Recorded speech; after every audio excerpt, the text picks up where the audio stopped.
Il fait la fierté des Niçois. Vous l'avez reconnu, il s'agit du pambagna. Entre ces deux tranches de pain, un ingrédient fait débat, le thon en boîte. D'après 2 associations environnementales, une conserve sur 10 serait fortement contaminée au mercure. Alors, la recette du pambagna est-elle menacée? Le thon, ça fait partie de la tradition du pambagna. Exactement. On met du thon, des tomates, ce serait dommage d'enlever cet ingrédient. On ne le mange pas toute l'année, le pambagna. On le mange que l'été. Donc 3-4 mois dans l'année, je pense que le taux de mercure, c'est pas ce qui va nous déranger le plus. Pour ses clients aussi, le thon est un incontournable.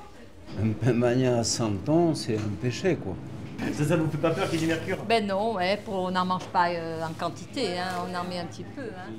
Environ 30 grammes de poisson par sandwich, dont pourrait bien se passer ce spécialiste du pambagna. Au départ, c'est ou thon ou anchois. Voilà. Bon, nous, on met les deux. Maintenant, tout le monde s'est adapté aux deux. Mais on peut très bien faire un pambagna que à l'anchois et sans thon. Mais alors, quelle est la recette d'origine du pambagna? Nous sommes allés voir le défenseur de l'emblème de la gastronomie niçoise. Le nom de pambagna vient du fait qu'on a mouillé le pain. C'est d'abord un pain rassis que la ménagère niçoise ne veut pas jeter.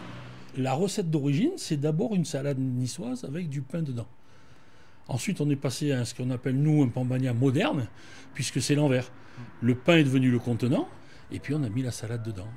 Avec ou sans thon, impossible de trancher. Une chose est sûre, sur un banc au soleil, il est impossible de s'en passer.